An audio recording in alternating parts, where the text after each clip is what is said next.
Hello everyone, welcome back to Padh Le JEE channel. आज हम लोग बात करने वाले हैं ट्रिग्नोमेट्रिक फंक्शंस का लेक्चर नंबर 8। टोटल 7 लेक्चर्स अपन कंप्लीट कर चुके हैं और बहुत सारे फॉर्मूलाज हम लोग ऑलरेडी डिस्कस कर चुके हैं और बहुत सारे पैटर्न्स। आई होप आप लोग भी मेरे साथ ही चल रहे हो या आप लोग भी लेक्चर नंबर 7 तक कंप्लीट कर चुके हैं अपना सारा पैटर्न, है ना। तो आएगा मजा, अदरवाइज आपको लगेगा कि ये मैम आगे बढ़ती जा रही हैं और आप कहीं पीछे लेक्चर 4 लेक्चर 5 पर होंगे। तो फटाफट से दौड़ करके आओ लेक्चर नंबर 8 तक, ठीक है। ओके, सो आप लोगों ने एक शॉर्ट नोट्स बनाए हैं ट्रिग्नोमेट्रिक फंक्शंस। बेसिकली ट्रिगो में बहुत सारे अपने पास फॉर्मूलाज हैं, तो उनको एक पेपर पर लिखना बहुत ही ज्यादा जरूरी है। अलग से नोटबुक बनाओगे तो बहुत ज्यादा मजा आएगा, क्योंकि जब भी अपने को फॉर्मूलाज की जरूरत होगी तो पहले आप सोचोगे, याद आ गया तो वेल एंड गुड, नहीं आता है तो इट्स ओके। आप अपनी फॉर्मूला बुक उठाएंगे, उसमें पेज अपने पलटेंगे और वहां से चेकआउट करेंगे कि कौन सा फॉर्मूला यहाँ पर लगने वाला है। ऐसा कुछ दिन करने पर अपने आप ही एक होता ना, खुद से ही कॉल आने लगती है कि अच्छा यहाँ पर ये अपना फॉर्मूला लगने वाला है, ठीक है। तो ये विद प्रैक्टिस आएगा, एकदम से नहीं आएगा कि आपने देखा और आपको ऐसे तथास्तु करके समझ आ गया। प्रैक्टिस जितनी करोगे क्वेश्चंस की उतना ज्यादा क्लियर होगा। ओके, सो लास्ट क्लास में 2 बच्चों ने होमवर्क के आंसर्स दिए हैं, उत्तम ने and Ahmed ji, Kahkasha sorry. Okay, तो आंसर है बी डी और लास्ट का सी। उन बच्चों का आया ए, इन्होंने बोला है कि कुंट डू इट। कोई बात नहीं, लेट्स स्टार्ट। एटलीस्ट आप लोगों ने रिप्लाई किया। हमने लास्ट क्लास में कंडीशनल आइडेंटिटीज को लेकर के डिस्कशन किया था कि कंडीशनल आइडेंटिटीज कैसे काम करती हैं। कुछ कंडीशनल आइडेंटिटीज मैंने बोला था कि याद करनी है। कितने बच्चे हैं जो याद कर चुके हैं या अभी प्रोसेस में हैं? तो आप लोग मुझे कमेंट करके बता सकते हैं कि मैम हम लोगों ने कंडीशनल आइडेंटिटीज में कुछ पार्ट याद कर लिया, कुछ करना है। वो बहुत ज्यादा जरूरी है। क्यों? ऐसा नहीं याद नहीं करोगे तो उनको कैलकुलेट नहीं कर पाओगे, डेफिनेटली कर पाओगे। द प्रॉब्लम इज हमें एग्जाम में टाइम उतना नहीं होता है, तो जितनी ज्यादा चीजें यहाँ पर होंगी उतना हम स्पीड में करेंगे और एकदम से नहीं होंगी। आज याद करोगे, नेक्स्ट 1 मंथ बाद आप लोग सारा क्लीन हो जाएगा। अनटिल अनलेस आप रिवाइज कर रहे हो तो आपको एक रिपीट मोड पे फॉर्मूलाज को रिवाइज करते रहना होता है। दैट्स व्हाई वो आपके दिमाग में फंसे रहते हैं। यहाँ पे लिखा है a plus B plus equal to 270 degree then cos 2a plus cos 2b plus cos 2c plus 4 sin a sin b sin c। हमें a plus B plus C equal to 180 degree पर काम करना आता है ना। Direct याद है, cos 2a cos 2b cos 2c का समेशन क्या था, -1 -4 cos a cos b cos c और 2 sin a sin, ये तो कुछ नहीं था, ठीक है। तो बस अब बोलेंगे यहाँ तो दे रखा है a plus B plus C 270 degree, तो इसको स्टार्ट करेंगे कि दे रखा है a plus B plus C is equal to 270 degree. Okay, so बात करेंगे cos 2a। अब आपको पैटर्न तो पता है कि कैसे काम करना है, cos 2b cos 2c। जो बच्चे काम करके नहीं आए, सिर्फ फॉर्मूलाज होमवर्क देख करके आ गए, जिन्होंने होमवर्क अपना अटेम्प्ट नहीं किया, उन लोगों के लिए ये है भाई, साइन ए साइन बी साइन सी, ठीक। तो यहाँ पर cos 2a plus cos 2b पर लगाएंगे 2 cos c plus d by 2 into cos c minus d divide में 2 cos c plus cos d and cos 2c अभी एज इट इज रहने दो, और ये भी 4 sine of a sine of b sine of c भी as it is रहने दो, ठीक है। तो यहाँ पर 2 cos, इसको लिखेंगे a प्लस बी, cos इसको लिखेंगे a माइनस बी एंड ये लिखेंगे cos 2c and plus 4 sine a sign b sine c, ठीक है। अब यहाँ पर आ जाओ 2, इधर cos a प्लस बी की जगह क्या लिखेंगे 3 पाई बाई 2 माइनस सी, क्योंकि अभी तक तो हमारे पास 180 होता था, 270 को लिखते हैं 3 पाई बाई 2 और minus C. cos of a minus B as it is रहना पड़ेगा। अभी इसके बारे में नहीं पता हम cos 2c को किस में कन्वर्ट करें, साइन और cos, और ये आगे की story as it is 4 sine A sine B sine C. Is it clear? यहाँ तक समझ में आ गया? ओके, 2 3 पाई बाई 2 की वजह से, if you remember 3 pi by 2 ये अपने कॉस को साइन में कन्वर्ट करता है और 3π/2 माइनस करके साइन सी 3π/2 माइनस 2π/2 3π/2 माइनस करके we are in third quadrant, वहां पर ये कॉस नेगेटिव तो minus sine C cos of a minus B. I think you are getting some idea कि अब इसको मुझे क्या लिखना, 1 - 2 साइन स्क्वायर सी, क्योंकि ये साइन सी में कन्वर्ट हो गया और ये एज इट इज रहने दो 4 साइन ए साइन बी साइन सी। ठीक है, ओके। सो अब यहां से 1 को अलग रखते हैं, इस 1 को अलग रखते हैं, इधर से और इधर से -2 साइन सी कॉमन आ जाएगा, 1 - 2 साइन सी मैंने कॉमन निकाला, कैन यू सी, यहां से रहेगा अपने पास remaining cos of a minus बी, cos of a minus B, okay. And यहां से -2 साइन सी कॉमन निकाला है तो plus sine of c, okay, ये 1 हमने आगे रखा and plus 4 sine A sine B sine C. अभी बार बार नहीं लिखेंगे, ऐसे ही चलाते रहेंगे इसको। 1 - 2 sine C, I think you remember the pattern, हमने करना क्या है, प्लस साइन, अब सी की जगह क्या लिखेंगे, 3π/2 माइनस ब्रैकेट में a plus B, 3π/2 minus of a plus B. यही कंडीशनल आइडेंटिटी है। ऐसा नहीं है कि कंडीशनल आइडेंटिटी अपनी हमेशा एक ट्राइंगल पे लगती है। कंडीशनल आइडेंटिटी मतलब कुछ भी कंडीशन दे सकता है वो आपके एंगल्स के ऊपर। 4 sine of a sine of b sine of c, तो this is 1 - 2 sine C cos a minus b, ये माइनस साइन की वजह से बन गया कॉस और ये बन गया a प्लस बी, ठीक। And this 4 sine of a sine of b sine of c, 1 - 2 sine c। Now just apply cos c minus cos d, क्या लगाएंगे, cos c minus cos d, तो cos c minus cos d मतलब 2 sine c plus d, इन दोनों का sum करेंगे तो 2a/2 into sine d minus c, तो a plus b minus this, तो minus a minus minus plus b divide में 2 and plus 4 sine A sine B sine c, a से a cut गया, इट वुड बी बी। तो देखो यहां से ये 2 से 2 कट गया, 2 × 2 4, 1 - 4, ये साइन ए मिल गया। I think you are getting idea, ये हमारे पास साइन सी है और वो अपने पास आ चुका है 2b/2 b, और ये है 4 साइन ए साइन बी साइन सी, तो ये आपस में cancel, so we are getting 1। So option number b is the right one, option number b is your correct answer. Is it clear, समझ में आ गया सबको कि option number b is your correct answer. Done है, देख लो आराम से, उतना डिफिकल्ट नहीं था, just we know the pattern, so कैसे काम करना है वो समझ में आ चुका है। नेक्स्ट क्वेश्चन की बात करते हैं, question number 2। cot π/20, cot 3π/20, cot 5π/20, cot 7π/20, cot 9π/20 is equal to, तो आपको बड़ा कंफ्यूज करने की कोशिश की गई है।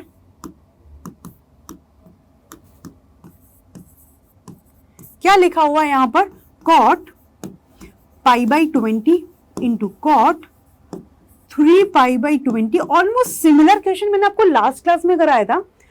कॉट, अब यहां पर देखो ये 5π/20 है, बाकी तो कोई भी, ये 320 को इसने कट नहीं किया, बट दिस इज π/4, 5 से 20 को 4 टाइम्स, ओके। कॉट π/4 की वैल्यू 1, तो एक डेटा तो कम हो रहा है। कॉट 7π/20 और कॉट 9π/20, अब ये देखो ये π/20 और 9π/20 में कोई रिलेशन, तो जब भी आपको ऐसा लगे कि शायद कोई रिलेशन है तो सिंपली ऐड करके देख लो, π/20 प्लस 9π/20, आपने 20 एलसीएम लिया तो pi plus 9π, this is you are getting 10π/20, so you this is your π/2, this is your π/2, okay।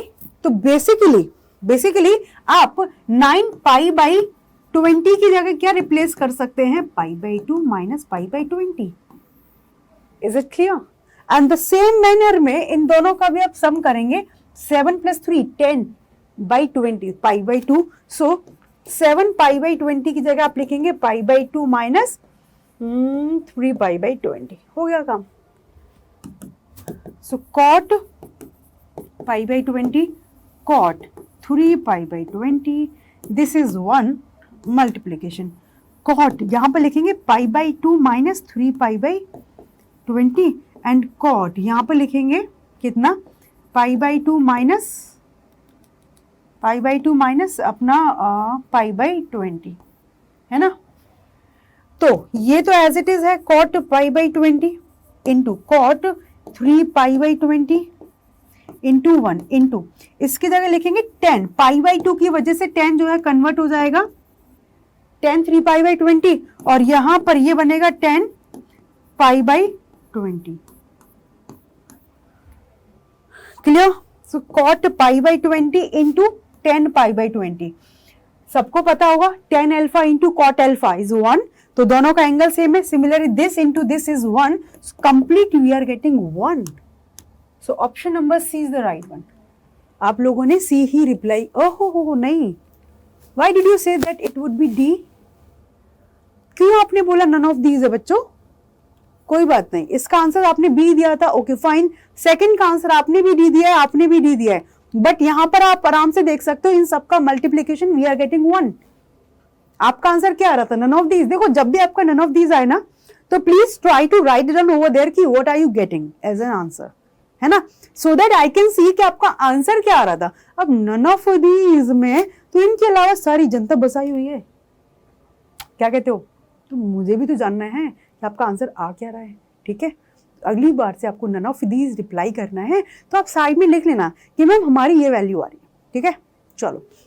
I think now you are getting the idea कि इसका आंसर 1 कैसे आया. इसकी वैल्यू 1, ये अपन का 10 इंटू दिस, और आपको लग रहा है कि ये कैसे हुआ है. तो 10 अल्फा इंटू कॉट अल्फा, मतलब एंगल बिल्कुल सेम है तो इन दोनों का मल्टीप्लिकेशन 1 होता है. तो भाई इन दोनों का मल्टीप्लिकेशन 1, इन दोनों का मल्टीप्लिकेशन 1 और इनका मल्टीप्लिकेशन 1. तो 1 इंटू 1 सो 1. ठीक है, so it's answer number C. Option number C is the right answer. ठीक है, ओके. इस पर बोला है कि बच्चे ने कुड डू इट एंड एक ने रिप्लाई किया है ए. चलो चलते हैं, क्या आंसर आएगा इसका. बढ़िया क्वेश्चन है ये, अच्छा क्वेश्चन है. 15 sin to the power 4 alpha plus 10 cos to the power 4 alpha is equal to 6.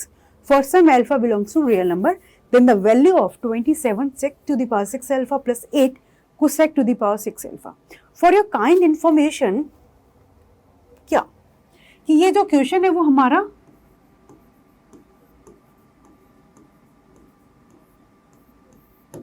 जून 2022 में आया हुआ क्वेश्चन है.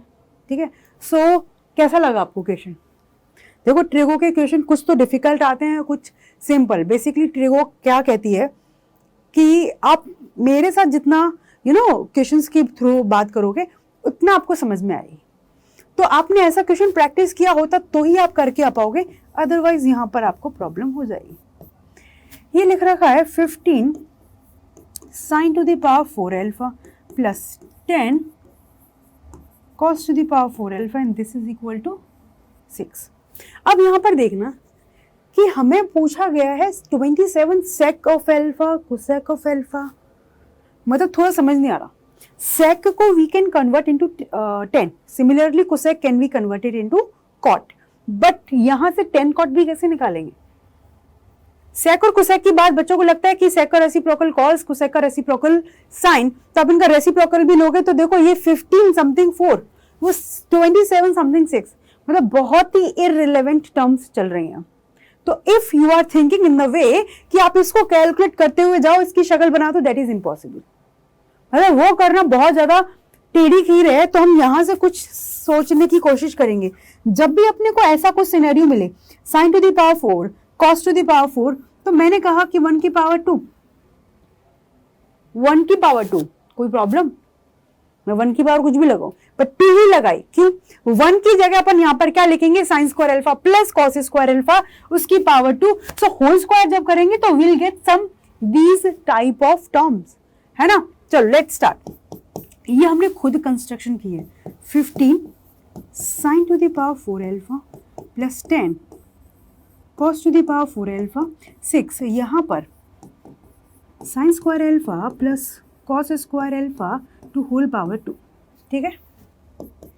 15 sine to the power 4 alpha plus 10 cos to the power 4 alpha is equal to 6 sine to the power 4 alpha plus cos to the power 4 alpha plus 2 sine square alpha cos square alpha. Is it clear?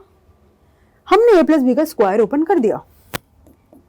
15 sign की power 4 minus 6 sign की power 4, तो 9 sign to the power 4 alpha plus, अब मुझे पता है आपके दिमाग में ये चल रहा होगा, मैम ऐसे कैसे हमें पता चलेगा, मैम हमें कैसे पता चलेगा ऐसे करना है।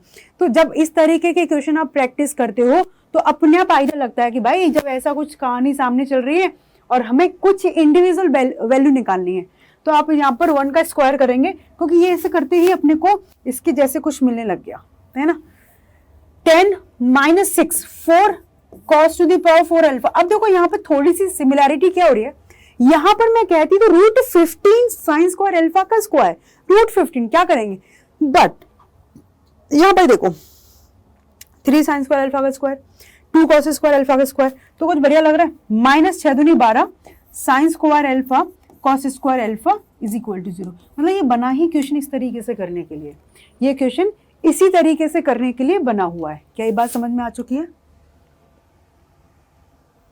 तो यहां पर ये देखो, ये 3 sine square alpha minus 2 cos square alpha का स्क्वायर, यहां पर आप देखें तो 3 साइन स्क्वायर अल्फा का स्क्वायर लिखा हुआ है a square plus b square minus 2ab, 3 into 2 6 into 2 12 a square b square, तो साफ दिख गया ये a स्क्वायर है, ये b स्क्वायर का टर्म है, तो वो लिख रखी है माइनस 2ab की term. So that's why I have written a minus b का whole square and its right hand side is equal to 0. a minus b का whole square. Is it clear? अब यहाँ से इसका मतलब इसका स्क्वायर 0 है, तो 3 sine square alpha is equal to 2 cos square alpha. अब योर चॉइस कंप्लीटली, हम यहाँ से sec को कन्वर्ट करेंगे tan में और cosec को कन्वर्ट करेंगे cot में, तो मुझे साइन और cos की हेल्प से 10 मिल जाएगा, तो 10 स्क्वायर अल्फा क्या मिलेगा 2/3, इधर cos इधर, और cot स्क्वायर अल्फा क्या मिलेगा 3/2। बड़ा आसान है। तो चलो अब क्वेश्चन नहीं बचा इस क्वेश्चन में, तो अपने को वैल्यू निकालनी है 27 plus 8 cosec to power 6 alpha 27, इसको मैंने लिखा sec square alpha to whole power 3 plus 8, इसको मैंने लिखा क्या cosec square alpha to whole power 3। अब इनकी आइडेंटिटीज लगा देंगे, sec square alpha is equal to 1 plus 10 square alpha, 1 plus 10 square alpha, अब हो गया, and plus 8 cosec square alpha को लिखेंगे 1 प्लस cot स्क्वायर अल्फा। ये तो सबसे पहले पढ़ते हैं बचपन में, है ना।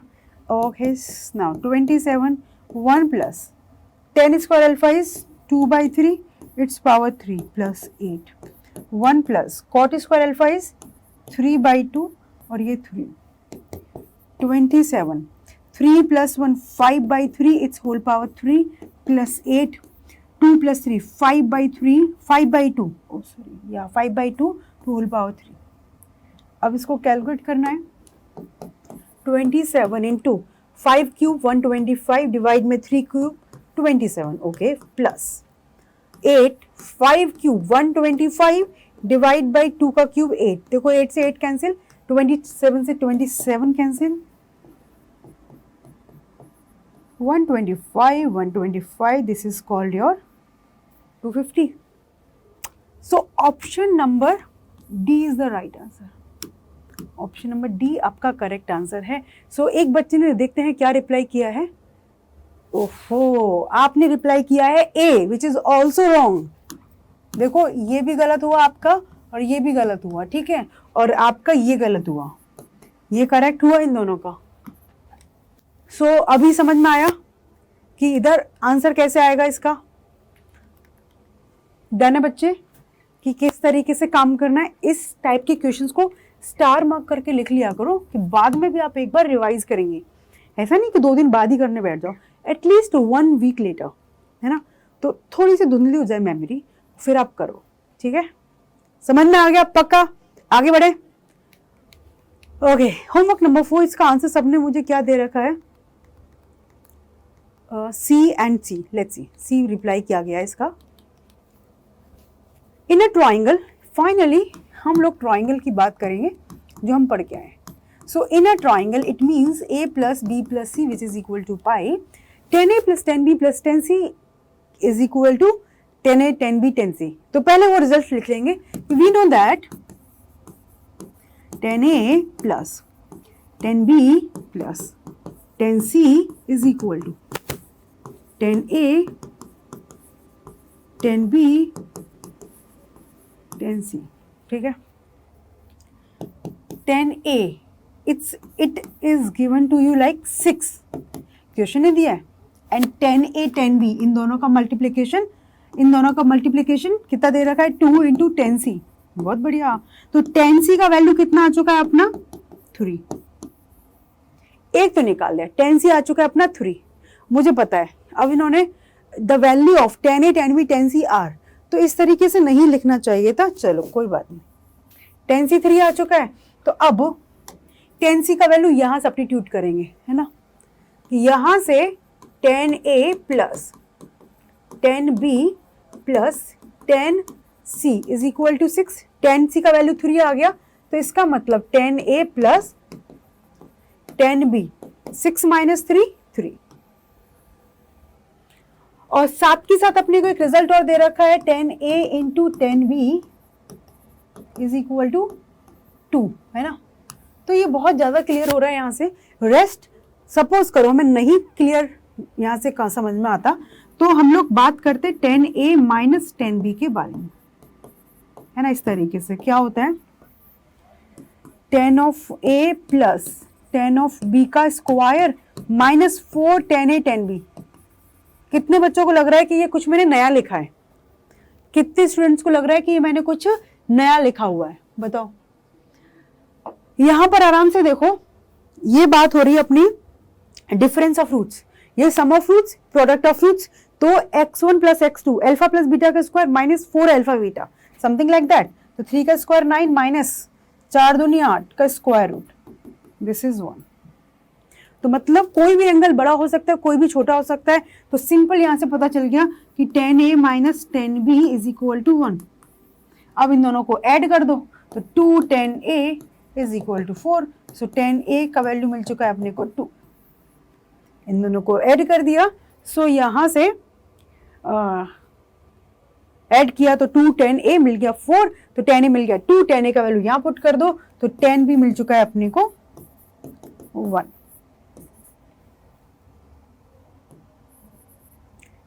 10b मिल चुका है अपने को 1।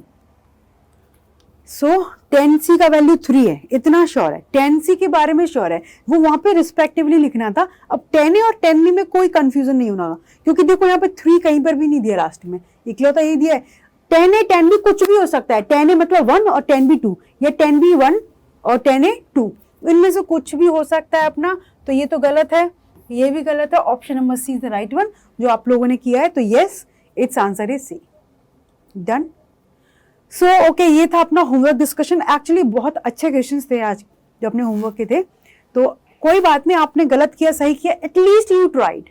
सो आई एम सो ग्रेटफुल कि आपने ट्राई तो किया क्वेश्चंस को। जब हम ट्राई करते हैं तो ज़्यादा समझ में आता है कि हमने कहाँ गलती की है। बिना ट्राई किए, कहते ना, बिना गलती किए तो हमें कुछ सीखने को नहीं मिलता। जिन्होंने कभी कोई गलती नहीं की, मतलब उन्होंने कभी कोई प्रयास ही नहीं किए हैं। ओके, सो आज का टॉपिक है minimum and maximum value of trigonometric expressions, है ना। Minimum and maximum value of trigonometric expression. आप लोगों ने क्वाड्रेटिक इक्वेशन वाला चैप्टर अच्छे से देखा है, so you know the difference between expression and equation, है ना। सबको पता होगा एक्सप्रेशन और इक्वेशन का डिफरेंस क्या है। वहां पर हम क्वाड्रेटिक से रिलेटेड बात करते थे, f of x is equal to, suppose मैंने लिखा ax square plus bx plus c, तो this is called your expression, expression है ना। एक्सप्रेशन की मैक्सिमम मिनिमम वैल्यू होती है, और वही मैं इसको लिख दूं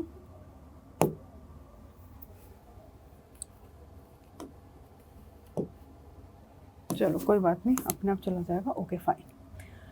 F of x is equal to 0, मतलब इसको आप लिखें a x square plus b x plus C is equal to 0। So this is your quadratic equation. ये हमारी क्या हो चुकी है, क्वाड्रेटिक इक्वेशन। तो हम एक्सप्रेशन की या फंक्शन की मिनिमम और मैक्सिमम वैल्यू की बात करेंगे, ठीक है। तो यहाँ पर कुछ स्पेसिफिक टाइप के अपने एक्सप्रेशन है। एक हम बात करेंगे एफ ऑफ एक्स, मैंने लिखा sine x plus B cos of X. देखो मिनिमम और मैक्सिमम के साथ साथ हम लोग रेंज निकालने की बात करेंगे। रेंज ऑलरेडी मैं आपको थोड़ा सा डिस्कस कर चुकी, रेंज होता क्या है। तो रेंज बेसिकली इस फंक्शन की रेंज निकालनी है, तो रेंज चलता है मिनिमम से मैक्सिमम। रेंज मैंने आपको पहले भी पूरा डिटेल में बताया था कि क्या इसकी मिनिमम वैल्यू हो सकती है, क्या maximum. So that is called range, है ना। तो रेंज भी हम बात करेंगे, range of f of x. तो उसके लिए भी अपने को मिनिमम वैल्यू चाहिए, मिनिमम टू मैक्सिमम। इस पर क्लोज आएगा, ओपन आएगा, it will depend on the situation, ठीक है। वो हम एकदम से जनरलाइज नहीं कर सकते। एक तो ये बात रही, साथ के साथ मैं आपसे कुछ पूछती हूँ, साइन एक्स के बारे में क्या ख्याल है। साइन एक्स अपने आप में एक फंक्शन है, अपने आप में एक एक्सप्रेशन है। इसकी मिनिमम और मैक्सिमम वैल्यू क्या होती है, अब तक तो क्लियर हो गया होगा ना ये वाला थॉट। साइन एक्स का ग्राफ देखो बच्चों, जिन बच्चों को ग्राफ नहीं पता उनके लिए दिक्कत शायद हो सकती है, और ग्राफ मैंने आपको बहुत अच्छे से बहुत डिटेल में कराया है।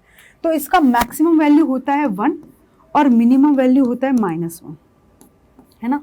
सिमिलरली मैं कॉस ऑफ एक्स की बात करूं तो कॉस एक्स का ग्राफ भी -1 से 1 के बीच में घूमता है, याद आ रहा है।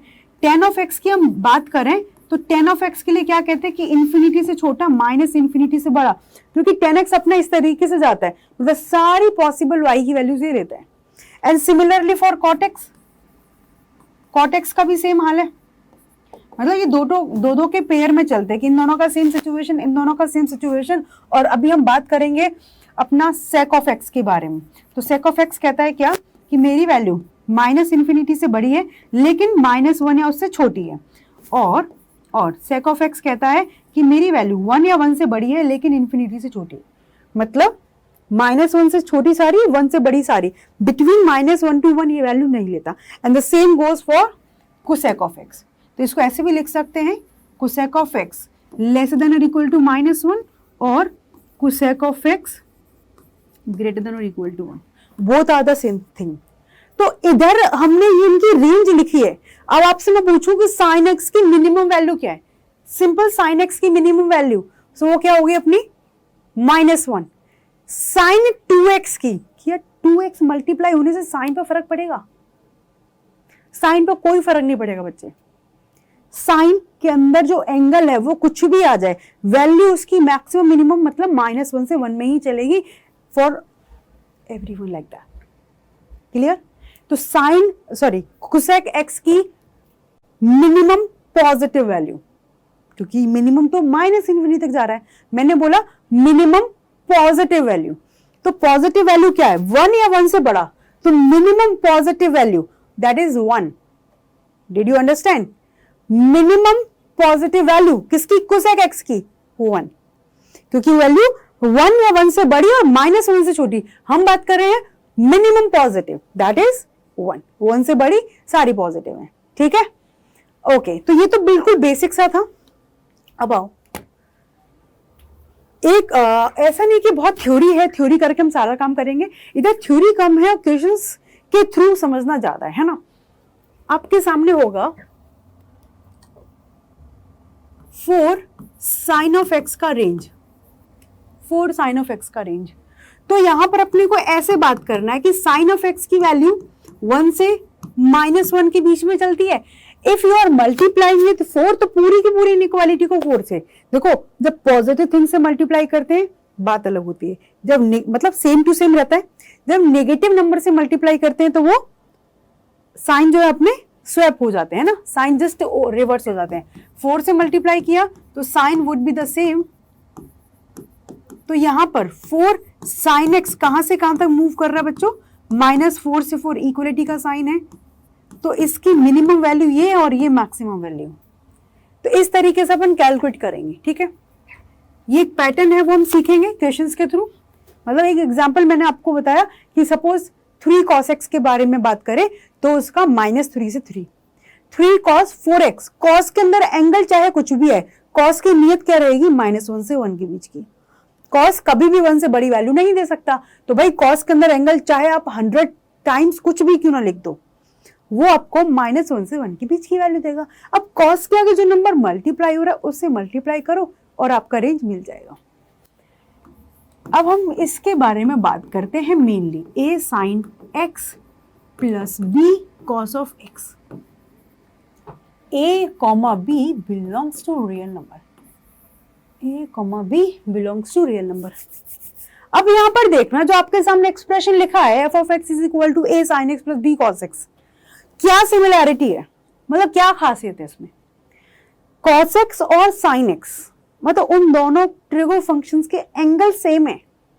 तो जब भी आप क्वेश्चन करोगे इस बात को दिमाग में रखोगे, डायरेक्ट फॉर्मूला नहीं लगाओगे, मैं भी फॉर्मूला बताऊंगी इसका डिराइव करके, बट डायरेक्टली आप फॉर्मूला अप्लाई नहीं करोगे उनके जब तक एंगल सेम नहीं हो जाते। तो यहां पर जब एंगल सेम नहीं होंगे तो हम एंगल सेम बनाएंगे, ठीक है। अब आओ, तो अब यहां पर क्या करेंगे, प्रूफ स्टार्ट करते हैं। किस चीज का वो मैं बताऊंगी बाद में, मतलब पहले करना क्या है, ए जो लिखा हुआ है इसको मैंने ले लिया क्या, r cos थीटा, ये सिर्फ अभी के लिए, बाद में आप डायरेक्ट लिखेंगे। इसको मैंने लिखा r sin थीटा, ये हमने ले लिया। देखो a is equal to r cos theta, b equal to r sin theta, तो हमने 2 अननोन लिए हैं। यहाँ पर कौन कौन अननोन है, r उसकी वैल्यू निकालनी है और एक थीटा अननोन है उसकी वैल्यू निकालनी है, ठीक है, वो हम निकालेंगे। 2 इक्वेशंस 2 अननोन, कैलकुलेट हो जाएगा। तो अब f of x का सीन देखते हैं। f of x क्या बन गया है, r cos theta into sine x, okay, plus b, oh sorry b की जगह तो हमें लिखना है क्या, r sine theta into cos of x। r मैंने कॉमन निकाला, इसको थोड़ा सा रिफाइन करके लिखा sine x cos theta plus cos of x sine theta. कुछ जाना पहचाना लग रहा है क्या, sine A cos B plus cos A sine B. So r into sine of x plus theta, ये हमारा फंक्शन आ चुका है। देखो r कांस्टेंट है, हम कैलकुलेट कर लेंगे, थीटा भी अपन कैलकुलेट कर लेंगे, ठीक है। तो जब भी हमें इस तरीके से इधर थीटा को भगाना है तभी तो r निकाल पाओगे। थीटा को भगाना है तो यहां से समझना इस बात को, देखो छोटे छोटे पॉइंट्स निकलते जा रहे हैं, छोटे छोटे पॉइंट्स अपने निकलते जा रहे हैं कि जब भी अपने पास a is equal to r cos theta r sin theta, मतलब साइन और कॉस में 2 इक्वेशंस दे रखी हैं और साइन और कॉस के साथ जो एंगल लगा हुआ है उसको हमें एलिमिनेट करना है, मतलब गायब करना है। तो sine square theta plus cos square theta is equal to 1, बचपन से सीख रहे हैं। तो हमारी कोशिश रहेगी कि इनका स्क्वायर करके ऐड कर दो। अब जब आप ऐड करोगे तो वो किस फॉर्म में आना चाहिए, sign square theta plus cos square theta. तो मैं यहां पर पहले इन दोनों का स्क्वायर करते हैं, इसका स्क्वायर किया, a square is equal to r square cos square theta, इसको b square is equal to r square sine square theta. अच्छा, हो सकता है आपके दिमाग में एक और बात आ रही हो क्या कि मैम आपने ए को आर कॉस थीटा ही क्यों नहीं लिखा, आर साइन थीटा भी तो लिख सकते थे। बिल्कुल लिख सकते हैं, you are absolutely right, but मेरा मन था कि मैं साइन ए कॉस बी वाला फॉर्मूला बनाऊं। वो मैंने पहले देख लिया, एक साइन में तो दूसरे को मुझे कॉस में लिखना है। But if you want to apply कि इसको मुझे साइन में, तो फॉर श्योर बी को फिर कॉस में लिखोगे, तभी बनेगा ना cos A cos B plus sign A sine B वाला फॉर्मूला। मतलब वो फॉर्मूलाज ही हमारा यहाँ पर मोटिव है बनाना। तो चाहे आप कॉस ए प्लस बी या कॉस ए माइनस बी का बनाओ, चाहे आप साइन ए प्लस बी या साइन ए माइनस बी का बनाओ, ठीक है। सो यहां से देखो, अब मैं इन दोनों को ऐड करती हूँ तो आर स्क्वायर हम लोग कॉमन ले जाएंगे। अगर यहाँ पर जो वेरिएबल है साइन स्क्वायर और कॉस स्क्वायर थीटा का जो कोफिशिएंट है वो सेम नहीं होता तो हम इधर डिवाइड करते फिर ऐड करते, ठीक है, आगे हम लोग स्ट्रेट लाइन वाला चैप्टर जब भी करेंगे वहां पर और डिटेल में सीखेंगे। तो नाउ ऐड कर दो इन दोनों को, तो a square plus B square is equal to r square common निकाला, cos square theta plus sine square theta, this is your 1, सो a square plus B square is equal to r square. तो r की value मिल गई plus minus root over ए square b square, निकल गई देखो are की वैल्यू। और अभी आपका मन है कि मैम मुझे टेन थीटा भी थीटा भी चाहिए, तो बस आर को गायब करना है, तो डिवाइड कर दो, बस डिवाइड करके काम चलेगा। So a upon b is equal to cos theta upon sine theta. देखो हम लोगों का वो कहते हैं ना, जो एंसेस्टर्स से चला आता है हम उसको फॉलो करते हैं, हम 10 में लिखना प्रेफर करते हैं। तो रेसिप्रोकल किया तो tan theta is equal to b by a. अब इसकी जब जरूरत होगी तो हम काम कर लेंगे, क्योंकि हम इसको क्या लिख सकते हैं, theta is equal to tan inverse b by a, ये भी लिख सकते हैं, राइट, लिख सकते हैं। तो बस आर निकल गया, थीटा निकल गया, कोई टेंशन नहीं है। अब आप कहोगे मैम हमें तो इसकी रेंज निकालनी थी, हम ये क्या कर रहे हैं, आ जाओ हम इस एक फंक्शन को पकड़ेंगे क्योंकि ये तो कांस्टेंट है। तो अभी मैंने बताया साइन के अंदर चाहे कोई एंगल आता रहे, साइन कभी भी 1 से बड़ा नहीं देगा, -1 से छोटा नहीं देगा। क्या बोला, साइन के अंदर चाहे कोई भी एंगल आ जाए, साइन अपना -1 से 1 के बीच की वैल्यूज ही फॉलो करेगा। तो इसका मतलब ये -1 से 1, अब इसके साथ r मल्टीप्लाई है, तो मैंने r से मल्टीप्लाई किया, r को हमने पॉजिटिव ले लिया। अच्छा, अगर आप r नेगेटिव लोगे, माइनस से मल्टीप्लाई करते हैं किसी नंबर को, जब वो इनइक्वालिटी होती है तो साइन चेंज हो जाते हैं, तो कोई फर्क नहीं पड़ेगा, as it is result you will get. ठीक है, तो r x plus theta r, भाई ये टॉपिक बहुत ज्यादा इंपॉर्टेंट है, बहुत ज्यादा इंपॉर्टेंट है टॉपिक। ठीक है, तो बस अपने को पता चल गया कि r sine x plus theta क्या था, ये f ऑफ x, इसी की तो हमें रेंज निकालनी थी। तो यहां पर f ऑफ x क्या आ चुका है, लेस देन और equal to r, greater than और माइनस r। अब r की वैल्यू आप क्या लोगे, प्लस लिया है यहां पर, तो आप r की वैल्यू पिक करोगे रूट ओवर ए स्क्वायर प्लस बी स्क्वायर। किसी के दिमाग में इतना सा भी कीड़ा लग गया हो ना अभी कि नहीं मैम हमें तो r नेगेटिव लेना है, तो जैसे ही आप r से मल्टीप्लाई करोगे इनके साइन चेंज हो जाएंगे, क्योंकि r को आप क्या पिक कर रहे हो, माइनस वाला, but final result exactly same होगा। ठीक है, सो पुट कर दो minus root over A square plus B square less than of f of x, and यहां से रूट ओवर ए स्क्वायर प्लस बी स्क्वायर, क्योंकि अपने को ना इस फॉर्म में चाहिए होगा, और यहां से इसकी मैक्सिमम मिनिमम वैल्यू। तो अब इसको याद करेंगे, एफ ऑफ एक्स कहता हूं a sine of x plus B cos of x less than और इक्वल टू, तो साइन एक्स का कोफिशिएंट का स्क्वायर प्लस कॉस एक्स के कोफिशिएंट का स्क्वायर का square root, and greater than equal to minus, इधर जो लिख रखा है as it is, sine x के कोफिशिएंट का स्क्वायर प्लस कॉस एक्स के कोफिशिएंट का स्क्वायर का square root. Is it clear, क्या ये बात क्लियर होगी?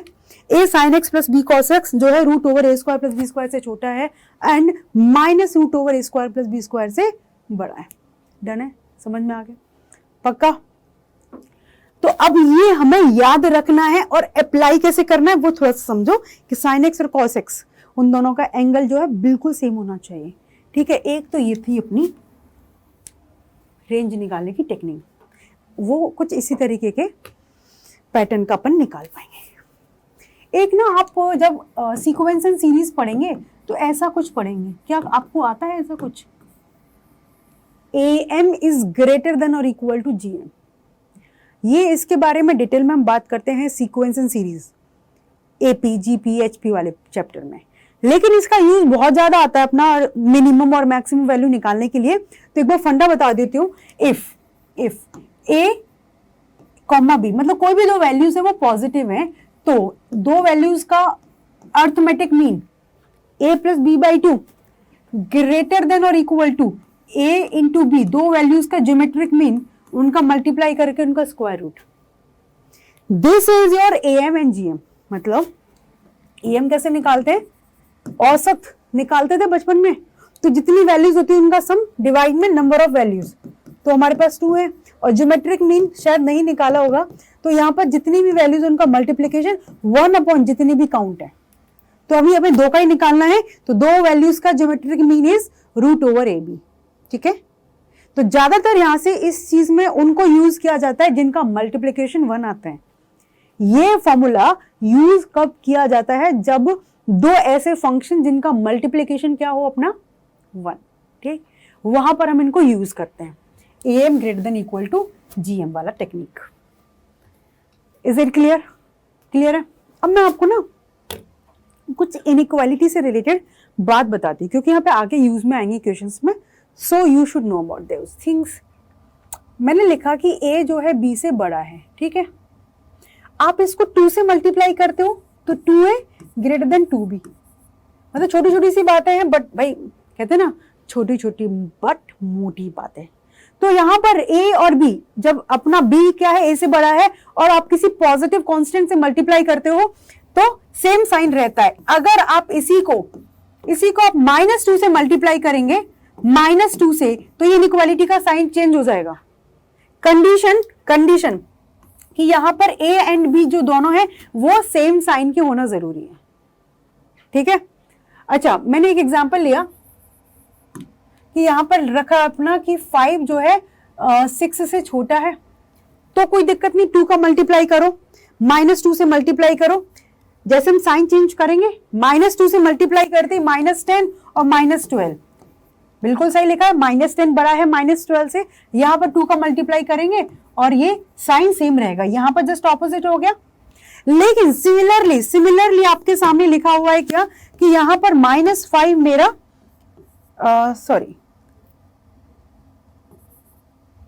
-5 जो है 1 से छोटा है।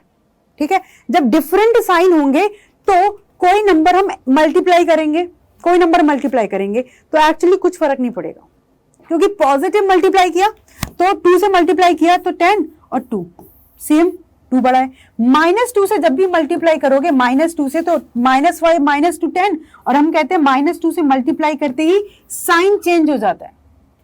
तो अपनी इनइक्वालिटीज में चाहे वो मतलब A और B में कोई भी नंबर पॉजिटिव, कोई भी नंबर नेगेटिव, कोई फर्क नहीं पड़ता, आप पॉजिटिव नंबर से मल्टीप्लाई करेंगे तो इनइक्वालिटी का साइन बिल्कुल सेम रहेगा। नेगेटिव नंबर से मल्टीप्लाई करते ही इनइक्वालिटी का साइन जो है रिवर्स हो जाएगा। मल्टीप्लिकेशन करते ही इनइक्वालिटी का साइन रिवर्स हो जाएगा। इतनी बात क्लियर है? यहां तक समझ में आ गया? अब बात करते हैं एक छोटा सा और, रुक जाओ, यहां पर समझो, यहां पर दे रखा है कि A जो है मेरा B से छोटा है। ओके, अब हम बात करेंगे रेसिप्रोकल के बारे में। तो आप कहोगे कि मैं इनको 1/A 1/B कर दें तो क्या कह सकते हैं, क्या इससे बड़ा है? मतलब साइन चेंज होगा नहीं होगा? तो सबसे पहले जैसे हम रेसिप्रोकल करते हैं हमेशा अपना जो है साइन चेंज होता है हमेशा, बट यहां पर अपने को बात करनी होगी कि पॉजिटिव से पॉजिटिव में चले, नेगेटिव से नेगेटिव में चले। तो if A and B are of same sign, ये दोनों जो है अपने सेम साइन के हैं और हमें रेसिप्रोकल करना है, 1/A 1/B डायरेक्ट करेंगे और इनइक्वालिटी का साइन जो अपन चेंज कर देंगे। जस्ट लाइक इन एग्जाम्पल कि हमने ले लिया कि 2 जो है मेरा 5 से छोटा है, रेसिप्रोकल करेंगे 1/2 1/5, कौन बड़ा है? 1/2, साइन चेंज हो गया। सिमिलरली छोटा सा एग्जाम्पल मैंने लिया यहां पर नेगेटिव में कि -5 जो है मेरा -2 से छोटा है, सेम साइन की बात हो रही है। जैसे ही आप रेसिप्रोकल करेंगे -1/5 -1/2, डेफिनेटली ये नंबर बड़ा हो गया। तो when we are talking about the same sign, तो उनका रेसिप्रोकल करते ही हम साइन चेंज कर देंगे इनइक्वालिटी का। Now come to this important part, if A and B are of different sign, है ना, एक पॉजिटिव है और एक नेगेटिव है। जैसे एग्जाम्पल के थ्रू मैं इसको समझाती हूं कि -2 जो है मेरा 5 से छोटा है, और सबसे बढ़िया तरीका होगा इसको करने का, रुक जाओ, -5 जो है मेरा 2 से छोटा है, बिल्कुल जैसे ही आप रेसिप्रोकल करोगे तो यहां पर क्या कहेंगे, -1/5 रेसिप्रोकल 1/2। रेसिप्रोकल करने पर नेगेटिव नेगेटिव रहेगा, पॉजिटिव पॉजिटिव रहेगा। तो ये थोड़ी कि नेगेटिव, जैसे हमने इसको ऑपोजिट किया साइन को, तो ये क्या कह रहा है, -1/5 जो 1/2 से बड़ा है, रॉन्ग। तो जब भी अपने पास ए और बी जो है डिफरेंट साइन के होंगे तो हम ऐसे नहीं करेंगे, हम अपना ऐसे काम नहीं करेंगे। तो यहां पे लिख रखा है सपोज ए लेस देन बी, भाई ए छोटा है तो ए कैसा नंबर है अपना, नेगेटिव है, और बी कैसा नंबर है अपना, पॉजिटिव। तो यहां पर समझना -5 ओके से यहां पर हमने बीच में क्या करेंगे, -5 0 से छोटा है और 0 से 2 जो है बड़ा है। इसको हमने 0 पे स्प्लिट किया, 0 पे स्प्लिट किया। तो सिमिलरली इसको यहां पर कैसे करेंगे, a 0 से छोटा है और ये 0 से बड़ा है, ठीक। अब हम इनका रेसिप्रोकल करना स्टार्ट करेंगे। ये सारी पॉजिटिव वैल्यूज हैं, ये सारी नेगेटिव है। अब 0 से जस्ट छोटी वैल्यू सारी नेगेटिव, तो मैंने इसको -0 लिख दिया, तो कोई प्रॉब्लम, क्योंकि फिर मैं जैसे ही रेसिप्रोकल करूंगी आपको प्रॉब्लम हो जाएगी। अब यहां पर मैंने 1 यहाँ 1 यहाँ 1 यहाँ 1, अब रेसिप्रोकल करो तो ये -1/5 इनइक्वालिटी का साइन चेंज, क्योंकि हम बोल के आए हैं, और ये -1/0 करेंगे तो इट विल बी -इन्फिनिटी, यहां पर करेंगे इन्फिनिटी, साइन चेंज, और दिस वुड बी 1/2। तो अब इसका मीनिंग है, ये कह रहा है कि -1/5 से छोटी, -इन्फिनिटी से बड़ी, लेकिन 1/2 से बड़ी। Are you getting this thing? और सिमिलरली यहां पर जब भी करेंगे तो रेसिप्रोकल करते ही यहां पर एक तरीके से 1/a sign change -infinity, because ये सारी नेगेटिव है, और ये अपने पास 1/b, ये साइन चेंज और ये इन्फिनिटी। Is it clear? बात समझ में आ गई सबको? ये बहुत ज्यादा अपना इंपॉर्टेंट टॉपिक है, ये वाला है तो छोटा सा इनइक्वालिटी का part, but it is very very important. ठीक है, चलो अब आगे की बात स्टार्ट करते हैं। अब हम अपने क्वेश्चंस प्रैक्टिस करेंगे। Find maximum and minimum value of 5 cos theta plus 3 sin theta plus π/6 for all real values of theta. क्या हम डायरेक्टली फॉर्मूला अप्लाई करेंगे? नो। किसी के दिमाग में ख्याल तो नहीं आ गया? a cos theta, b sin, भाई ये बाइसेप और ये बाइसेप जमीन आसमान का अंतर है, डायरेक्ट फॉर्मूला अप्लाई नहीं करेंगे। ठीक है, तो पहले हमें इसको f of x is equal to 5 cos theta plus 3। अब यहां पर साइन थीटा प्लस π/6 बोले तो 30 डिग्री, तो साइन a प्लस बी का फॉर्मूला लगाते हैं ना, सिंपल होगा, sine a cos b plus cos a sign b। ठीक है, ये बात समझ में आई? तो यहां से f of x 5 cos theta plus 3 cos 30 degree that is √3/2 sine theta plus sine 30 degree π/6 30, तो ये है 1/2 और cos थीटा। तो f of x हमने यहां से स्टार्ट किया। देखो अब हमारे पास 2 टाइप्स की टर्म्स है, आइदर साइन थीटा और cos थीटा। ठीक है, तो 5 cos थीटा प्लस ये मल्टीप्लाई करेंगे 3√3/2 साइन थीटा, एंड ये मल्टीप्लाई करेंगे प्लस 3/2 cos थीटा। अब देखो ये cos थीटा की टर्म इसके साथ क्लब हो जाएगी, तो cos थीटा यहां पर ऐड करेंगे 5 प्लस 3/2 प्लस 3√3 डिवाइड में 2, and this is your sine theta. हो गया काम। अपने को मोटिव था कि उन दोनों के एंगल को सेम बनाना। ओके, इसको अपने थीटा लेते हैं, थीटा में फंक्शन चल रहा है, तो f ऑफ थीटा इसको लिख दो भले आगे 3√3/2 cos थीटा साइन थीटा, कोई प्रॉब्लम नहीं है, किसी को भी आगे रखो। इसको ऐड करेंगे 5 × 2 10 + 3 13/2 cos थीटा, है ना। तो देखो अब ये अपना a का काम कर रहा है और ये अपना b का। देखो ऐसा नहीं आप इसको भी a बोल सकते हो और इसको b बोल सकते हो, कोई फर्क नहीं पड़ेगा। क्लियर? तो यहाँ पर अब अपने को इसका रेंज निकालना है। तो हमें पता है कि मिनिमम वैल्यू से मैक्सिमम वैल्यू, तो मिनिमम होती है माइनस ऑफ √a² + b², और मैक्सिमम होती है √a² + b²। a और b क्या है? साइन और कॉस के कोफिशिएंट्स। तो यहाँ पर माइनस √a का square 3√3/2 it's square plus 13/2 it's square का square, f of theta √3√3/2 it's square plus 13/2 it's square का स्क्वायर रूट, ठीक है, ओके।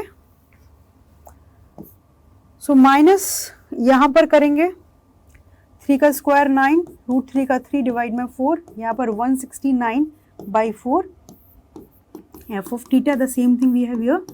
तो यहाँ पर हम इसको डायरेक्टली कर लें, अंदर यही तो लिखा है ना, 27 प्लस 169 डिवाइड में 4। अब तो बस कैलकुलेशन है, निकल गया अपना आंसर।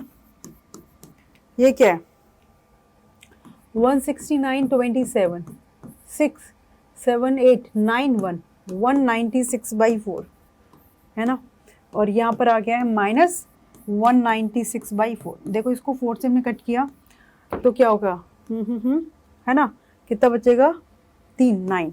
तो सेम टू सेम 49 मतलब √7 7 का स्क्वायर। तो जो हमारे सामने लिखा है ये फंक्शन, इसको हमने एफ ऑफ थीटा लिया था, उसकी मिनिमम वैल्यू -7 है और मैक्सिमम 7 है। तो मिनिमम वैल्यू कितनी आ गई, -7, और मैक्सिमम वैल्यू आ चुकी है उसकी 7। क्लियर, समझ में आ गया, डन है, आगे बढ़े, पक्का समझ में आया कि किस तरीके से अटेम्प्ट करने हैं, that is the beauty. Next है prove that 5 cos theta plus 3 cos theta plus π/3 की +3 जो है 10 से छोटा -4 से बड़ा।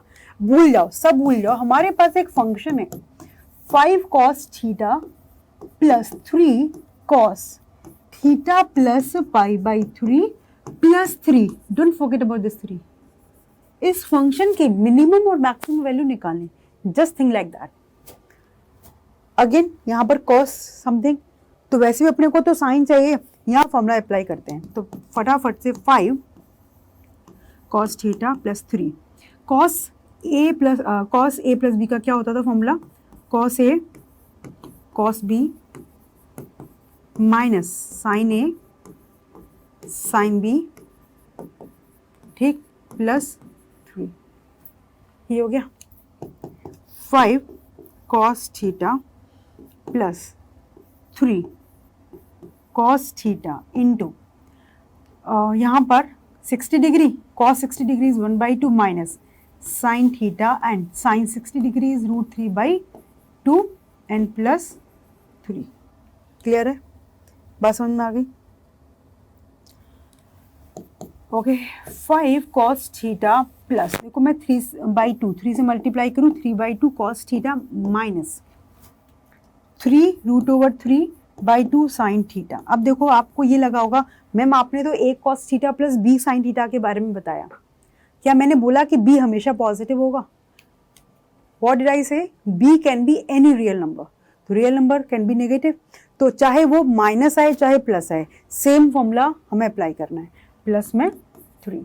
अब यहाँ पर इन दोनों को ऐड करेंगे तो again 13/2 cos theta minus 3 √3/2 sine theta, बिल्कुल सिमिलर वैल्यूज है यहाँ तक, ये प्लस में 3 आ गया है, ठीक है।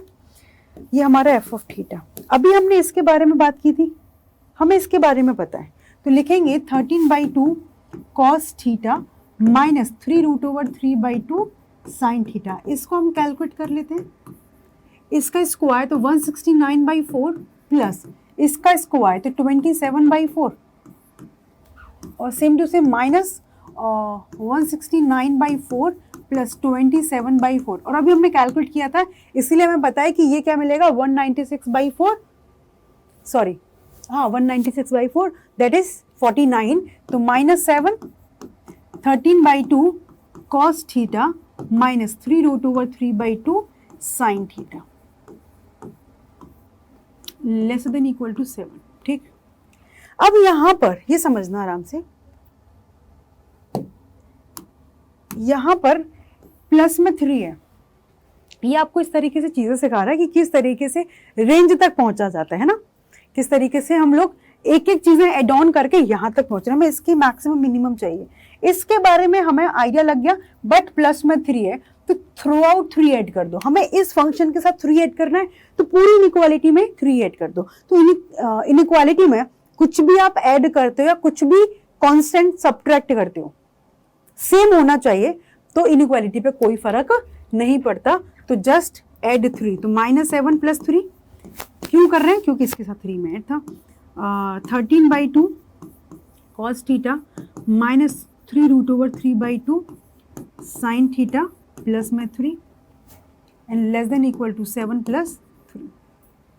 ठीक है, तो बस ये अपने पास आ चुका है पूरा का पूरा फंक्शन जो हमें चाहिए था, that is f of theta. 7 + 3 10 और -7 + 3 अपना कितना हो गया -4। तो इसकी मिनिमम वैल्यू -4, मैक्सिमम 10। तो क्वेश्चन कह रहा था कि prove that this is greater than और equal to -4 and less than और equal to 10। So yes, we have proven. So minimum value of f of theta is -4 and maximum value of theta is 10। Done है, समझ में आ गया सबको? देख लो भाई आराम से, क्लियर है कहानी कि किस तरीके से काम हो रहा है? समझ में आ रहे हैं questions? Okay, so now next question you have 1 + sin π/4 + theta + 2 cos π/4 - theta. इसका हमें फाइंड द मैक्सिमम वैल्यू, इसका मैक्सिमम वैल्यू बताना है। तो देखो भाई, अब बच्चे क्या करते हैं, स्टार्ट कर देते हैं सीधा काम करना। π/4 प्लस में है या π/4 माइनस में, तो डायरेक्ट कैसे काम करेंगे? डायरेक्ट काम नहीं कर पाएंगे। इसको करने के मैं 2 मेथड क्यों 2 मेथड? क्योंकि मुझे ये चमक गया कि इन दोनों के एंगल्स का जब मैं सम करूंगी तो मुझे π/4 प्लस थीटा और इसका एंगल है π/4 माइनस थीटा, ये कैंसिल, सो दैट इज π/2। इस वजह से मुझे इसका एक और मेथड सडनली क्लिक हो गया, बट एक तो अपना जो मेथड 1 है पहले उसी से काम करेंगे। तो मैक्सिमम वैल्यू की बात कर रहा है तो पहले हमें जो फंक्शन है उसको तो सेम एंगल में कन्वर्ट करना है। तो 1 प्लस यहां पर इस साइन π/4 प्लस थीटा को लिखेंगे ओपन करके sine A cos B plus cos A sign B। ठीक, क्लियर? प्लस ट्वाइस, अब इसको लिखेंगे cos A cos B minus, sorry plus, minus है तो plus, sine A sign B। Done है? So f of theta is equal to 1 plus sine π/4 1/√2 into cos theta plus cos π/4 1/√2 into sine theta plus यहाँ पर 2 outside we have 1/√2 cos theta and sign π/4 1/√2 sine theta. देखो अब हमारे पास 2 ही terms है, either sine और cos, sine theta cos theta. तो f ऑफ थीटा लिखेंगे, 1 तो अलग से रहेगा प्लस यहाँ पर कॉस थीटा का कोफिशिएंट 1/√2 और ये मल्टीप्लाई होगा तो प्लस 2/√2, ठीक, into cos theta plus sine theta की बात करेंगे तो 1/√2 plus 2/√2 into sine theta. 1 plus a cos theta plus b sine theta. हमारा मोटिव है सारा कि ये एंगल जो है बिल्कुल सेम बनना चाहिए, ये एंगल जो अपना बिल्कुल सेम बनना चाहिए। ठीक है, तो बस अब मैक्सिमम निकालना है तो कैसे करेंगे इसके बारे में तो हमें पता है, a cos theta plus b sine theta. और बढ़िया बात देखो, अभी और आसान बनाते हैं, क्यों कि दोनों वैल्यूज बिल्कुल ही सेम आ रही हैं। तो मैंने f ऑफ थीटा लिखा, f ऑफ थीटा क्या लिखा, 1 प्लस ये वैल्यू कॉमन आ रही है 1/√2 प्लस 2/√2 है ना, कॉमन निकाली, ब्रैकेट में sign theta plus cos theta, ये सेम चली गई। 1 प्लस 3/√2 हो गया पहली बात, √2 एलसीएम ले लिया, 1 प्लस 2 3 है ना, and sign theta plus cos theta. अब इसको तो आप रट ही लोगे, मतलब आपको इतनी बार ये यूज में आएगा क्या, sign theta plus cos theta, sign theta plus cos theta का मैक्सिमम वैल्यू, तो साइन का कोफिशिएंट 1 उसका स्क्वायर 1, कॉस का कोफिशिएंट 1 उसका स्क्वायर 1, तो 1 प्लस 1 और यहाँ पर माइनस ऑफ 1 प्लस 1, तो -√2, ये sign theta plus cos theta less than और इक्वल टू √2, ये बन गया। Sign theta plus cos theta का मिनिमम वैल्यू है -√2, मैक्सिमम वैल्यू है +√2। तो इसका ही तो मैक्सिमम वैल्यू डिपेंड करेगा। और फिर भी ऐसा करना है कि स्टार्ट करोगे यहाँ से sign theta plus cos theta का मिनिमम वैल्यू है, सॉरी मैक्सिमम वैल्यू √2 और मिनिमम है -√2। इसके साथ ये मल्टीप्लिकेशन में है, हमें पूरा एफ ऑफ थीटा तक जाना है। अब स्टेप वाइज स्टेप हम लोग काम करेंगे, हर बार ऐसे करेंगे। अभी ये माइनस में होता तो -3√2 से मल्टीप्लाई करते, बट दिस इज पॉजिटिव, तो 3/√2 से मल्टीप्लाई किया, दिस इज पॉजिटिव, तो साइन सेम रहेगा 3/√2 sign theta plus cos theta less then 3/√2 into √2, √2 से √2 कट, तो ये आ चुका है -3, है ना। अब इसमें इस पूरे में 1 ऐड हो रहा है, इस पूरे में 1, तो हमने थ्रू आउट 1 ऐड कर दिया, 1 plus 3/√2 sign theta plus cos theta. जैसा जैसा फंक्शन बना है बिल्कुल वैसे वैसे हमने इसको बना दिया, तो ये आ चुका है -2 और ये पूरा अपना कौन सा फंक्शन बन गया, दिस एफ ऑफ थीटा, और वहां से आ चुका है लेस देन 4। तो हमारे सामने एफ ऑफ थीटा की रेंज आ चुकी है, एफ ऑफ थीटा की रेंज आ चुकी है कि -2 से 4, -2 इसका मिनिमम वैल्यू है और 4 इसका मैक्सिमम वैल्यू है। -2 इसका मिनिमम है और 4 मैक्सिमम है, और क्वेश्चन कह रहा था कि what is the maximum value, so which is 4, option number D is the right answer, option number D is the right answer. ठीक है, ये तो था मेथड 1 जो हमने पढ़ा है, उसी मेथड से हमने काम किया है। ठीक है, कि साइन कॉस के एंगल सेम बनाओ एंड ऑल, बट मैंने कहा कि जैसे ही मुझे इन दोनों के एंगल्स का सम π/2 लगा, मतलब आप समझ में आया। अभी हमने जिस तरीके से वो होमवर्क का क्वेश्चन किया था, cot π/20 cot 9π/20, उन दोनों के एंगल्स का सम π/2 था, π/20 प्लस 9π/20, 10π/20 मीन्स π/2। तो जब दो एंगल्स का सम, दो साइन कॉस हो गया, 10 कॉट हो गया, I mean, उनके एंगल्स का सम कितना आ रहा है अपना π/2, इन दोनों के एंगल्स का सम π/2, तो हम π/2 माइनस करके दूसरा एंगल लिख सकते हैं ना। समझने की कोशिश करना, बढ़िया मेथड है ये, मतलब इस मेथड से आपका एक बार में आंसर आ जाएगा, इस मेथड से एक बार में आंसर आ जाएगा। इसको लिखो 1 plus sine π/4 plus theta and plus 2 cos π/4 minus theta. हमें इसकी मैक्सिमम वैल्यू तो पूछिए। चलो, मैंने एक छोटा सा हिंट आपको दिया कि इन दोनों के एंगल्स का सम मुझे π/2 मिल गया, तो इसका मतलब π/4 plus theta can be written as π/2, या फिर हम हमेशा इधर लिखेंगे, राइट, π/2 माइनस π/4 प्लस थीटा। देख लो भाई, आपने बोला था कि इसको मैंने a लिया, इसको मैंने b लिया, तो a प्लस b का वैल्यू है मेरा π/2, तो मैंने b को कन्वर्ट करने के लिए हमने क्या लिख दिया, simple b equal to π/2 minus a। कुछ गड़बड़ लिखा है क्या? नहीं, इसको एंगल को पूरे को b ले लिया, इसको a, तो इन दोनों का सम π/2 है, तो b की जगह मैंने π/2 माइनस a, तो यहाँ पर सपोज करो कि cos b होता तो क्या मिलता, cos ऑफ π/2 माइनस a। तो अब cos b किसके इक्वल हो जाता, π/2 की वजह से cos साइन में π/2 minus, we are in first quadrant, तो positive, and this is equal to sine of a।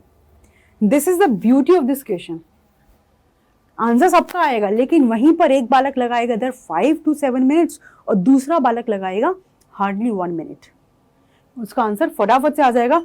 तो यहां पर अपने को मिल गया क्या, f of theta is equal to 1 plus sine π/4 plus theta, और अभी मैंने बताया कि this cos b is equal to sine a, तो प्लस ट्वाइस साइन a, मतलब π/4 प्लस थीटा।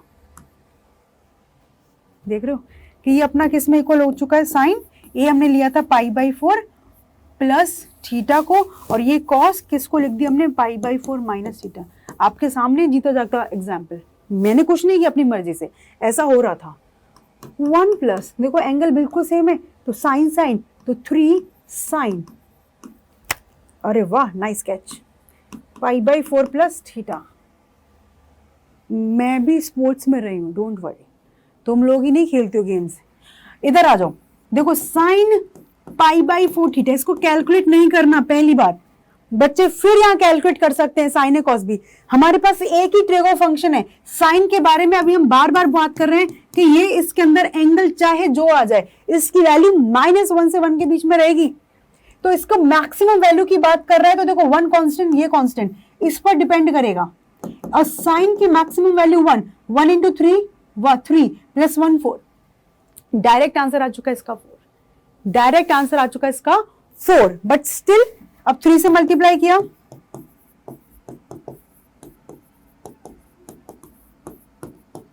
ओके, अब 1 ऐड कर दिया। अभी भी ये मैं आप लोगों की वजह से इतना टाइम लगा करके कर रही हूं, अदरवाइज आंसर आ चुका है। ये हमारा एफ ऑफ थीटा है, इसकी मैक्सिमम वैल्यू 4 है और मिनिमम -2 है। तो कभी अपने पास एक सिंगल फंक्शन है, तो हमें इस साइन के बारे में अच्छे से पता है कि इसकी मैक्सिमम वैल्यू 1, तो 1 रखते हैं इस फंक्शन की मैक्सिमम वैल्यू, क्योंकि यहाँ पर एक ही फंक्शन है, हम उसी पर डिपेंडेंट रहेंगे। तो 3 + 1 4 और मिनिमम पूछेगा तो इसकी मैक्स सबसे छोटी वैल्यू -1, तो 1 -3 तो -2। डन है। सो option number 4 is the right answer. अब आप चूज करो कि आपको कौन से तरीके से चलना है। पहले से कितनी कम कैलकुलेशन है, कैन यू सी? पहले से कितनी कम कैलकुलेशन है, आराम से देख रहे भाई, समझ में आ गया सबको? Minimum value of A square sec square theta plus B square cosec square theta. अब आपके दिमाग में आएगा मैम आपने तो कराया ही नहीं है, सेक साइन और कॉस का ही कराया है, सेक और कोसेक तो कराया ही नहीं। इसमें हम लोग डिस्कस करेंगे एएम और जीएम के बारे में। देखो सेक स्क्वायर और कोसेक स्क्वायर का कोई नाता नहीं है, ये साइन कॉस में कन्वर्ट तो हो जाएंगे बट ये चले जाएंगे डिनोमिनेटर में, वहां पर हम कैसे काम करेंगे नहीं पता। तो जब भी सेक स्क्वायर और कोसेक स्क्वायर आएंगे तो सेक स्क्वायर थीटा की जगह फटाफट से लिखेंगे 1 + tan स्क्वायर थीटा, और कोसेक स्क्वायर थीटा की जगह लिखेंगे फटाफट से 1 + cot स्क्वायर थीटा। ये तो अपनी आइडेंटिटीज हैं। Just write down here A square 1 + tan square theta plus B square, यहाँ पे लिखेंगे 1 + cot स्क्वायर थीटा। तो अब यहाँ पर मल्टीप्लाई किया a square tan square theta plus B square cot square theta. ठीक है, अब ये कांस्टेंट्स हैं, ए और बी तो कांस्टेंट्स हैं, तो a square plus B square अलग से निकाला, ये और ये इन भाई साहब को अलग से बिठाया, a square tan square theta plus B square cot square theta. अब सारी कहानी इन पर डिपेंडेंट है। बोले तुम तो कांस्टेंट हो, तुम्हारे बारे में तो कुछ प्रॉब्लम नहीं है, और ए और बी पॉजिटिव है ये भी कह के चल रहा है, नहीं भी कहता तो भाई ए स्क्वायर बी स्क्वायर हमेशा पॉजिटिव होंगे। तो यहाँ पर हम एम जी एम लगाएंगे। कैसे सोचते हैं मैम कि एम जी एम लगाएंगे? जब भी अपने पास इस तरीके के दो फंक्शन है, तो दो फंक्शन ऐसे जिनका मल्टीप्लीकेशन कांस्टेंट से फर्क नहीं पड़ेगा, जो वेरिएबल है। अब आप कहोगे इन दोनों का मल्टीप्लाई करेंगे मैम ए स्क्वायर बी स्क्वायर तो आएगा। बच्चे वेरिएबल पार्ट मल्टीप्लाई होके 1 बन जाए। यहां पर वेरिएबल पार्ट कौन सा है आपका? This tan square theta into cot square theta. तो इन दोनों का जब आप मल्टीप्लाई करेंगे तो आपको क्या मिलेगा? tan इंटू cot 1, तो tan square into cot square 1। तो जब भी tan और cot आएंगे तो हम AMGM लगाएंगे। अब डायरेक्टली तो नहीं मिलेंगे tan और cot, तो जब भी sec और cosec मिलेंगे हम उनको tan और cot में कन्वर्ट करेंगे, समथिंग लाइक दैट। तो हमारे पास अब यहाँ पर मोटिव है AM ग्रेटर देन और इक्वल टू GM लगाने का, पहली बात। ठीक है, ओके। अब यहाँ पर आ जाओ, देखो क्वेश्चन ने इनकी मैक्सिमम वैल्यू क्यों नहीं पूछी, सोचो। tan स्क्वायर हाँ इन्फिनिटी तक जाता है, cot स्क्वायर इन्फिनिटी तक जाता है, कोई फर्क पड़ेगा इनमें कुछ ऐड और सब्ट्रैक्ट करके? तो मोस्टली जब tan स्क्वायर या cot स्क्वायर आएंगे तो according to question either minimum value और मैक्सिमम वैल्यू वो पूछेगा, दोनों एक साथ नहीं पूछेगा। तो AMGM किस पे लगाएंगे? हमारे पास दो नंबर है, ए स्क्वायर tan स्क्वायर थीटा, एक ये नंबर है और एक B square cot square theta. मैंने क्या बोला था, जिन पर AMGM का रूल लगा रहे हैं वो पॉजिटिव होना चाहिए। A square tan square theta, yes it is positive. B square cot square theta, yes it is also positive. तो बस लगा दे a square tan square theta plus B square cot square theta divide by 2 greater than और equal to इन दोनों का multiplication.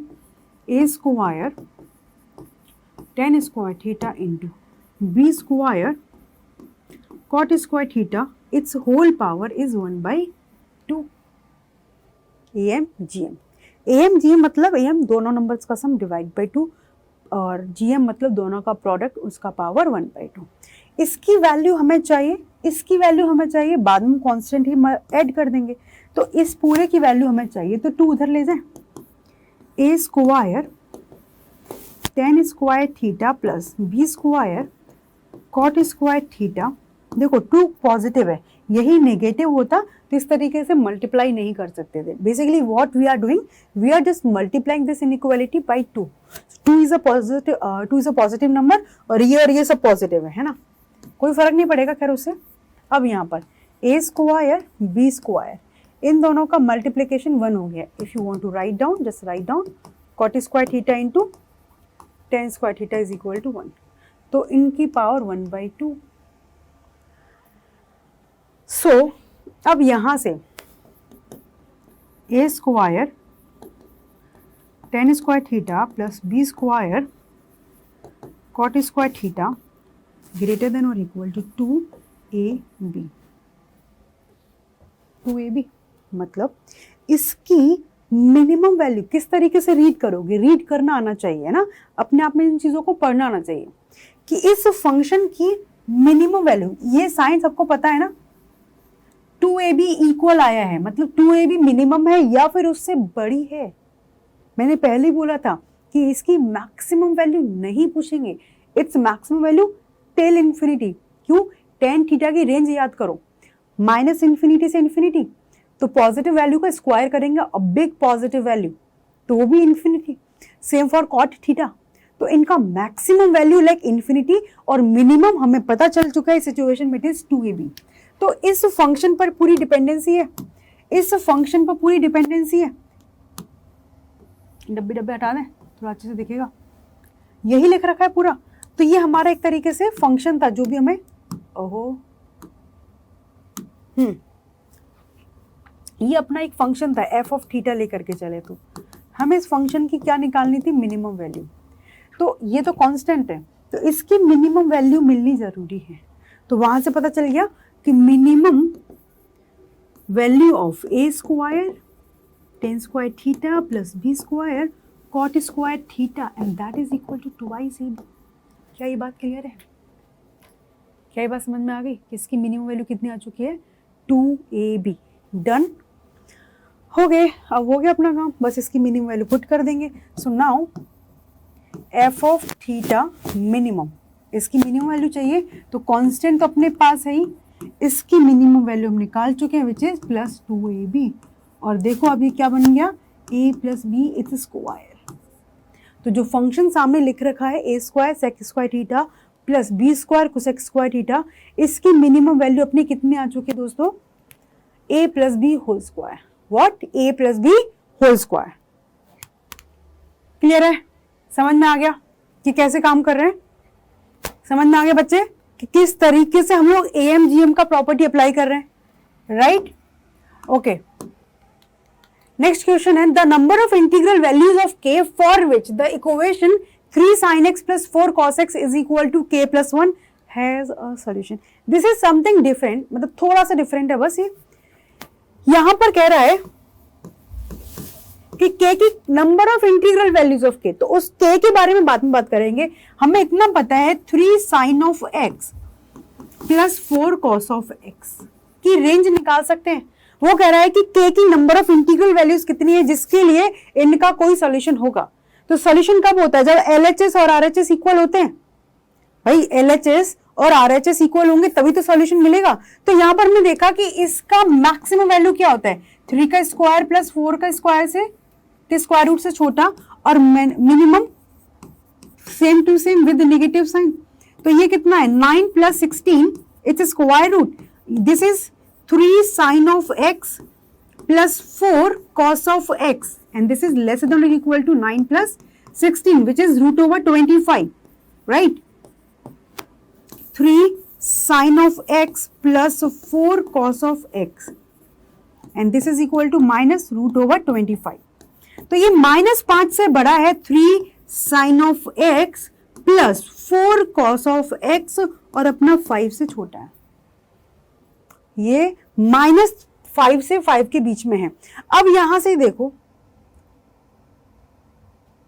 ये किसके इक्वल दे रखा है, k प्लस 1 के इक्वल है, तो बस इसकी जगह हमने लिखा k प्लस 1, वो भी क्या हो गया -5 से 5 के बीच का।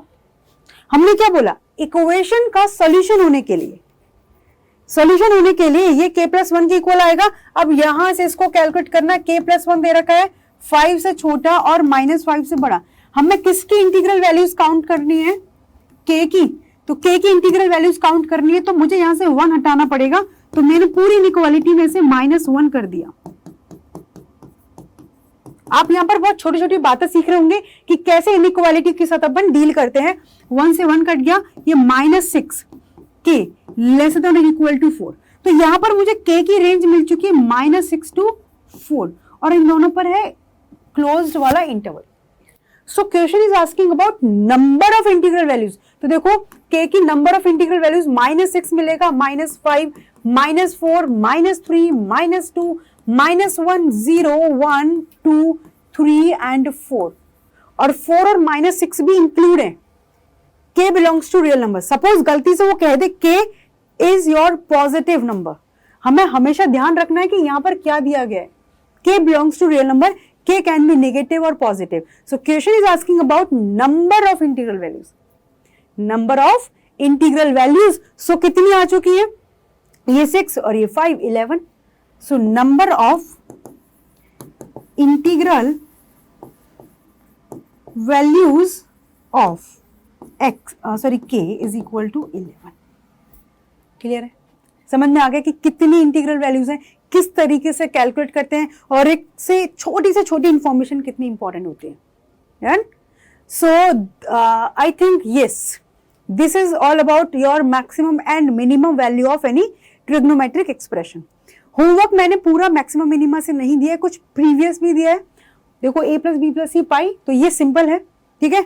ये क्वेश्चन अपने को ट्राई करना है। Number of solution of this equation, ये थोड़ा सा अच्छा क्वेश्चन है, मैं पहले ही बता रही हूँ। ऐसा नहीं कि मैंने चारों बहुत सिंपल या चारों बहुत डिफिकल्ट, बैलेंस तो बना करके रखना पड़ेगा। ये सिंपल है, सबसे हो जाएगा, ये डिफिकल्ट है तो आपको ट्राई करना है इसको करने का, ठीक है। नहीं होगा कोई बड़ी बात नहीं है, ठीक है। ये अपने पास है, ये सिंपल है, आप कर पाओगे, बट स्टिल ट्राई करना। आपने क्वाड्रेटिक इक्वेशन चैप्टर पढ़ा है तो आराम से कर पाएंगे, मैंने पढ़ा है खुद। सो आप लोगों ने नहीं पढ़ा है तो आप उसको भी जा करके कर सकते हो, उसका भी अपना एक प्लेलिस्ट बना हुआ है। And this is your homework number 4। ये अपना 2016 में आया हुआ प्रीवियस ईयर का क्वेश्चन है। If small m and capital M, small m and capital M के बारे में क्या कह रहा है कि are minimum and maximum values of this function. तो आपको देखना है कि कैसे कन्वर्ट करोगे, capital M minus small m is equal to. So previous year का क्वेश्चन है, क्वेश्चंस मॉडरेट है, इजी टू मॉडरेट है, डिफिकल्ट नहीं है, बट मुझे पता है आपको डिफिकल्ट लगने वाले हैं। So just try to reply कि क्या इनके आंसर्स आ रहे हैं, ठीक है। ओके, सो यहां पर कुछ आपके सामने, hard work beats talent When talent doesn't work hard। बहुत सारे बच्चों को लगता है कि भाई मैं तो बहुत अच्छे से पढ़ता हूं, मेरे को तो बस एक दिन पढ़ के हमेशा याद रहता है। तो कहते हैं ना कि जिन बच्चों के अंदर टैलेंट होता है वो टैलेंट भी रखा रह जाता है। जब आप हार्ड वर्क नहीं करोगे ना तो उस टैलेंट का कोई मतलब नहीं। मैंने आराम से इतने बच्चे देखे हैं कि जो अपना हार्ड वर्क करते हुए लगे रहते हैं साल अपना पूरा, और अच्छे रिजल्ट मिलते हैं। और वही कुछ टैलेंट वाले बच्चे ऐसे होते हैं, अरे भाई हम तो कर लेंगे आराम से, अभी बहुत टाइम पड़ा है, अपने को तो 2 महीने चाहिए बस, और उनका वो 2 महीने कभी नहीं आते, फाइनली वो एग्जाम में पहुंच जाते हैं। सो हार्ड वर्क हमेशा जीतता है। तो अब आपकी चॉइस है कि आपको हार्ड वर्क करना है या फिर टैलेंट के नाम पर अपने को जीना है। ओके, सो भाई मिलते हैं नेक्स्ट क्लास में, तब तक के लिए बाय बाय, टेक केयर।